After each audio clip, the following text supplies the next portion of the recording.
Jadi push down automata sendiri itu adalah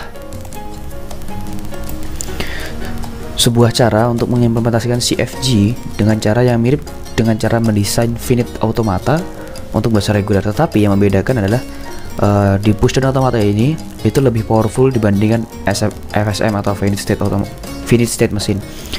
FSM sendiri memiliki memori yang sangat terbatas, kemudian sedangkan PDA atau push down automata ini memiliki lebih banyak memori. Kemudian PDA ini sendiri adalah gabungan antara sebuah finite state machine dan juga sebuah stack, di mana stack itu adalah tumpukan nilai, sebuah tumpukan di mana nilai yang digunakan adalah nilai yang berada di atop. Jadi jika kita menggunakan nilai dari sebuah stack yang mana stack itu berbentuk array, maka nilai yang berada di top itu adalah yang akan digunakan pertama kali, kemudian disusul oleh nilai yang ada di bawahnya. Nah, jadi jika ingin digambarkan stack itu berbentuk seperti tumpukan gitu ya, kita anggap tumpukan buku. Dan di sini ada A, di sini ada B, kemudian di sini ada C. Nah, maka jika kita akan menggunakan nilainya, yang pertama kali itu adalah yang paling atas, yaitu nilai C.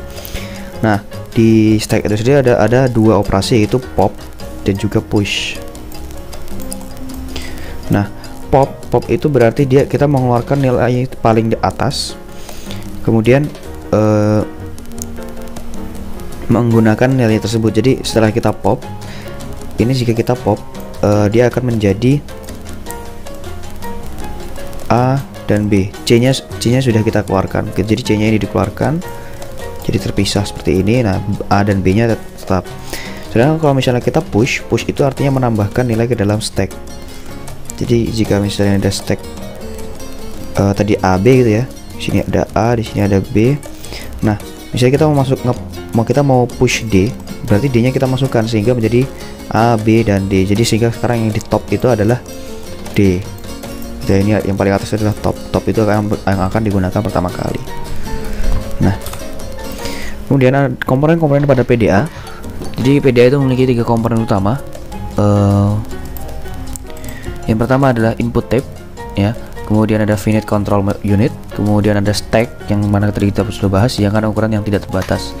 Nah, input tape ini ilustrasinya seperti ini. Jadi input tape itu kurang lebih adalah string yang diinputkan. Jadi mereka akan dikumpulkan terlebih dahulu, kemudian inputnya akan dimasukkan ke dalam finite control unit, yang mana ini adalah kita sebut di FSM-nya tadi.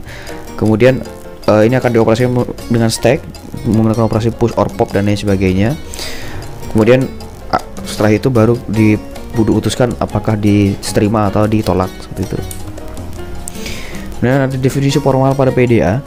Jadi definisi normalnya itu push down automata itu memiliki 1, 2, 3, 4, 5, 6, 7 tuple, yaitu key, sigma, r ini sebagai perwakilan gamma begitu. Kemudian delta, kemudian Q0, Z0, kemudian F. Nah, ini kurang lebih sama seperti FSM, mana Q itu adalah set atau kumpulan finite dari state-nya, dan sigma itu kumpulan dari inputnya, kemudian R atau adalah stack dari alfabet, kemudian delta itu transition function, kemudian Q0 itu start state dan Z0 itu star stack symbol, sedangkan F itu adalah set dari final state. Nah, seperti biasa, di mana delta ini adalah transition function, berarti ini kita di dalam delta ini kita selalu memiliki pasangan untuk transisinya. Lalu bagaimana cara kerjanya? Jadi di delta ini biasanya ditulis dalam bentuk delta key AX, di mana key ini adalah state-nya, kemudian A ini adalah inputnya, dan X ini adalah stack symbol. Jadi ya, stack symbol yang merupakan anggota R. Kemudian output dari delta ini sendiri adalah pasangan P, gamma, di mana P itu adalah state baru yang untuk transitionnya, sedangkan gamma itu adalah sebuah string dari stack symbol. Jadi gamma ini menyimpan simbol dari yang di pop dari stack, seperti itu. Nah, ketentuannya jika gamma bernilai epsilon atau kosong, maka stacknya di pop. Namun jika gamma bernilai X atau memiliki satu nilai, maka stack tidak berubah.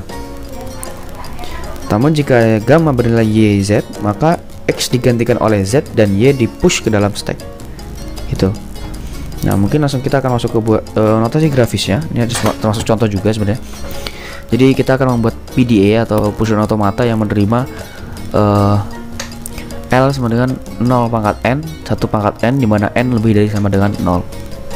Lalu di sini kita membuat PDA-nya dengan cara seperti ini. Pertama kita buat start state-nya seperti biasa. Nah, jadi start state ini karena jadi kita akan selalu memiliki sebuah stack kan. Nah, stack yang pertama ini kan kosong. Nah, di sini di Q1 ini kita belum mengambil input, tapi kita mengambil dulu nilai dari stacknya. Karena nilai stacknya kosong, maka kita akan masukkan Z0 sebagai nilai awal dari stack ke dalam stack. Jadi kita push Z0 nya. Nah, misalnya di sini kita misalkan mau masukin 0 1 1 0 gitu ya misalnya. Nah, kemudian kita sudah berpisah ke Q2. Di Q2 kita inputkan 0 pertama. Kita inputkan 0. Jika kita inputkan 0 berarti dia akan ke atas, karena di sini ada 0 ini sisi 1. Jadi jika kita inputkan 0 maka dia akan ke atas. Maka kita akan ke atas. Kemudian setelah kita lihat dia inputnya adalah 0, kita cek isi dari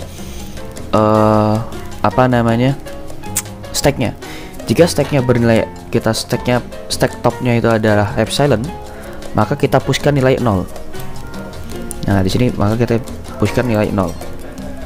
Ya kan, karena tadi epsilon, walaupun di sini ada Z0 ya, tapi kan karena Z0 tidak bisa di pop kecuali di akhir, maka dia bernilai epsilon. Jadi kita pushkan 0. Kemudian kita inputkan 1. Nah, di Q2 kita inputkan 1. Maka kita Q1 akan ke arah sini. Q1 jika nilai dari top dari stacknya adalah 0, maka kita masukkan epsilon. Maka kita masukkan nilai gamanya adalah epsilon.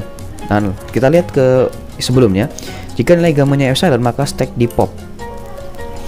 Nah, sehingga nilai dari 0 ini kita pop karena ini tadi epsilon kan. Nah, setelah kita pop dia akan menjadi Z0. Nah, jadi di sini kosong gitu kan. Kemudian di Q3 kita masukkan 0. Nah, di sini jika kita inputkan 0, maka ini dia tidak diterima karena dia tidak ada arah kemana 0 jika dimasukkan 0 maka ke arah mana begitu kan. Nah, jadi di sini tidak dapat diterima seperti itu. Jadi string dari 0 1 1 0 ini tidak dapat diterima. Lalu kalau misalnya mau yang diterima, kita akan ambil contoh 0011. Nah, jika 0011 jika kita seperti tadi kita masukkan dari awal, maka dia menjadi